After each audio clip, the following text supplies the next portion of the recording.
پھر کہنا کہ ولید کا بیٹا خلافت کی حکم ودولی کی جرت نہیں کرے گا، لیکن حالات نے مجبور کیا اور اسلام کو خطرہ لاحق ہوا تو میں حکم کی پرواہ نہیں کروں گا۔ میں خلافت مدینہ کا امین اور اسلام کا پاسبان ہوں۔ میں دشمن کو اپنے اوپر آتا دیکھ کر ایک شخص کے حکم کو ایک طرف رکھ دوں گا۔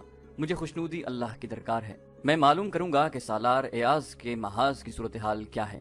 ہو سکتا ہے اسے مدد کی ضرورت ہو، اور یہ بھی ہو سکتا ہے کہ وہ اپنے محاذ سے جلدی فارغ نہ ہو سکے اور آتش پرست اس عرصے میں سنبھل جائیں، اور خلیفۃ المسلمین سے کہنا کہ ہم نے زرتشت کی آگ کو سرد کر دیا ہے، اور اللہ نے ہمیں ایسی فتح عطا کی ہے کہ جس نے کسریٰ کے محل کو شیطان کا بسیرا بنا دیا ہے۔ اردشیر کے تخت پر جو کوئی بیٹھتا ہے وہ 2 روز بعد اپنے بھائیوں کے ہاتھوں قتل ہو جاتا ہے۔ فارس کی شہنشاہی اور اس کی شان و شوکت کو ہم نے دجلہ اور فرات میں ڈبو دیا ہے۔ ہیرا، جسے فارس کا ہیرا کہتے ہیں، ہمارا فوجی اڈا ہے، ہمارے لیے دعا کرتے رہیے۔ قاصد کی روانگی کے بعد خالد رضی اللہ عنہ نے ایک کماندار کو بلا کر کہا کہ اپنے ساتھ 2 بڑے تیز اور توانا سپاہی لے کر بہت تیز رفتار سے دومت الجندل جائے اور غور سے دیکھے کہ وہاں کیا صورتحال ہے، اور سالار ایاز بن غنم کب تک فارغ ہو سکیں گے، اور کیا ان کے جلدی فارغ ہونے کا امکان ہے بھی یا نہیں۔ کماندار اسی وقت روانہ ہو گیا۔ خالد رضی اللہ عنہ نے اپنے سالاروں سے کہا، خلیفۃ المسلمین کے اس حکم کو جو تم نے سنا ہے ذہن سے اتار دو۔ دل میں خلافت مدینہ کا پورا احترام رکھتے ہوئے ان حالات کو دیکھو جو ہم نے آتش پرستوں کے لیے پیدا کر دیے ہیں۔ اگر ہم ایاز کے انتظار میں یہیں بیٹھے رہے تو کسریٰ کی فوج کو سنبھلنے کا موقع مل جائے گا۔ خدا کی قسم تم سب یقین کے ساتھ کہہ سکتے ہو کہ کسریٰ کی فوج پر تم نے جو خوف طاری کر دیا ہے وہ انہیں کسی میدان میں تمہارے خلاف مقابلے کے لیے نہیں ٹھہرنے دے گا، اور مدائن کے محلات میں تخت نشینی پر جو قتل و غارت ہو رہی ہے وہ ہمارے حق میں جاتی ہے۔ قوم کے سرداروں میں جب تخت نشینی بجائے پیکار بن جاتی ہے تو فوج ایسی تلوار کی مانند ہو جاتی ہے جو بڑے ہی ڈھیلے اور کمزور ہاتھوں میں ہو۔ سالار عاصم بن عمر نے کہا، ہاں ابن ولید، کسریٰ کے جن سالاروں نے فارس کے بچے ہوئے علاقوں میں اپنی فوج پھیلا دی ہے وہ سالار بھی تخت کے خواہش مند ہوں گے۔ وہ ہم پر فتح حاصل کر کے فارس کے تخت پر قابض ہونا چاہتے ہیں۔ اگر ایسا ہوا تو فارس جلدی تباہ ہوگا۔ سالار عدی بن حاتم نے کہا، سالاروں کے دماغوں پر جب تخت و تاج سوار ہو جاتا ہے تو وہ اپنے ملک اور قوم کو بڑی جلدی تباہ کر دیتے ہیں۔ جب توجہ تخت کے لفظ اور اپنی ذات پر مرکوز ہو جاتی ہے تو نگاہیں دشمن سے ہٹ جاتی ہیں۔ خالد رضی اللہ عنہ نے کہا، میں ان حالات سے فائدہ اٹھاؤں گا، اپنی فوج کو تیاری کی حالت میں رکھو۔ ہم آخری فیصلہ دومت الجندل کی صورتحال معلوم ہو جانے پر کریں گے۔ دومت الجندل کی صورتحال سالار ایاز بن غنم کے لیے مخدوش تھی۔ دومت الجندل اس دور کا مشہور تجارتی مرکز تھا۔ آج کے عراق اور شام کی شاہراہیں یہیں آ کر ملتی تھیں۔ رسول اکرم صلی اللہ علیہ وآلہ وسلم نے تبوک پر چڑھائی کی تھی تو اس دوران خالد رضی اللہ عنہ دومت الجندل تک پہنچے اور یہاں کے قلعے سے قلعہ دار عقیدر بن مالک کو گرفتار کر کے رسول اکرم صلی اللہ علیہ وآلہ وسلم کے حضور پیش کیا تھا۔ عقیدر بن مالک نے اسلام تو قبول نہ کیا، رسول اللہ صلی اللہ علیہ وآلہ وسلم کی اطاعت قبول کر لی تھی، لیکن حضور صلی اللہ علیہ وآلہ وسلم کی وفات کے بعد ارتداد کا فتنہ اٹھا تو اس شخص نے مدینہ کی وفاداری ترک کر دی اور عیسائیوں اور بت پرستوں کے ساتھ مل کر اس کا سردار بن گیا تھا۔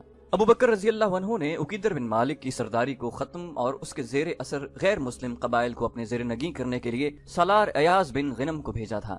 ایاز تجربہ کار سالار تھے، لیکن دومت الجندل پہنچے تو دیکھا کہ عیسائیوں کا ایک بہت بڑا قبیلہ جو کلب کہلاتا تھا اپنے علاقے کے دفاع کے لیے تیار تھا۔ یہ قبیلہ جنگ و جدل میں شہرت رکھتا تھا۔ ایاز نے قلعے کو محاصرے میں لے لیا، لیکن عیسائیوں نے باہر سے مسلمانوں کو محاصرے میں لے لیا۔ ایاز کی فوج کو آگے بھی اور عقب میں بھی لڑنا پڑا۔ اس صورتحال نے جنگ کو ایسا طول دیا جو ختم ہوتا نظر نہیں آتا تھا، اور یہ صورتحال ایاز کے لیے روز بروز مخدوش ہوتی جا رہی تھی۔ خالد رضی اللہ عنہ کا بھیجا ہوا کماندار واپس آیا تو اس نے خالد رضی اللہ عنہ کو بتایا کہ ایاز بن غنم کیسے آئے گا، اسے تو خود مدد کی ضرورت ہے۔ کماندار نے دومت الجندل میں ایاز اور دشمن کی فوجوں کی پوزیشنیں تفصیل سے بیان کی۔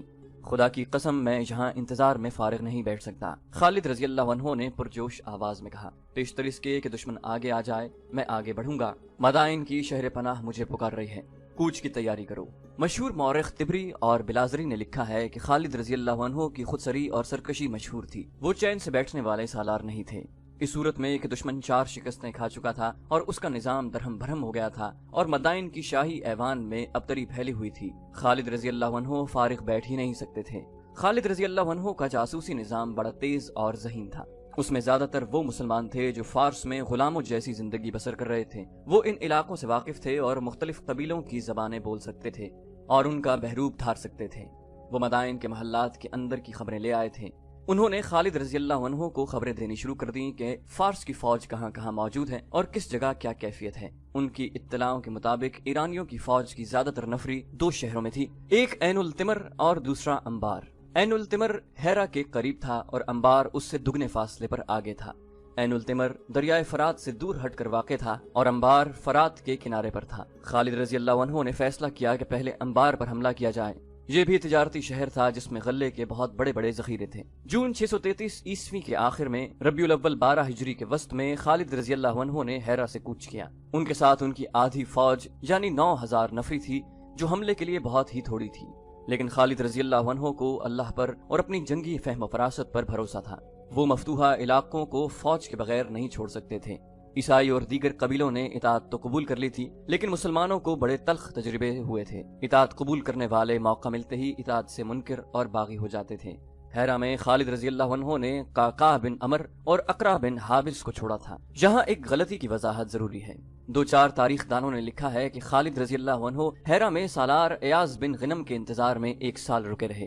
اس دور کی تحریروں سے صاف پتہ چلتا ہے کہ خالد رضی اللہ عنہ نے ہیرا میں پورا 1 مہینہ بھی انتظار نہیں کیا، نہ انہوں نے امیر المومنین کو یہ پیغام بھیجا کہ وہ ان کے حکم کے خلاف سالار ایاز بن غنم کا انتظار کیے بغیر مدائن کی طرف پیش قدمی کر رہے ہیں۔ خالد رضی اللہ عنہ اپنی 9000 سپاہ کے ساتھ فرات کے کنارے کنارے بڑی تیزی سے بڑھتے گئے۔ ان کے جاسوس مختلف بحروپوں میں دریا کے دوسرے کنارے پر آگے آگے جا رہے تھے۔ انبار سے تھوڑی دور رہ گئے تو خالد رضی اللہ عنہ نے فرات عبور کیا اور اس کنارے پر چلے گئے جس پر انبار واقع تھا۔ وہاں انہوں نے مختصر سا قیام کیا اور 2 خط تحریر کروائے، ایک کسریٰ کے نام اور دوسرا مدائن کے حکام اور عمرہ وغیرہ کے نام۔ کسریٰ کے نام خالد رضی اللہ عنہ نے لکھوایا، بسم اللہ الرحمن الرحیم، خالد بن ولید کی جانب سے شاہ فارس کے نام۔ میں شکر ادا کرتا ہوں اللہ کا جس نے تمہاری بادشاہی کو تہ بالا کر ڈالا اور ہمیں تمہاری عیاریوں سے کامیابی سے محروم رکھا اور تم آپس میں ہی دست و گریبان ہو رہے ہو۔ اللہ اگر تمہیں مزید مہلت دیتا تو بھی گھاٹے میں تم ہی رہتے۔ اب تمہاری نجات کا ایک ہی راستہ ہے، مدینہ کی اطاعت قبول کر لو۔ اگر یہ منظور ہے تو میں شرائط طے کرنے کے لیے دوستوں کی طرح آؤں گا، پھر ہم تمہارے علاقے سے آگے نکل جائیں گے۔ اگر پسو پیش کرو گے تو تمہیں ایسی قوم کے آگے ہتھیار ڈالنے پڑیں گے جسے موت اتنی عزیز ہے جتنا تم زندگی کو عزیز رکھتے ہو۔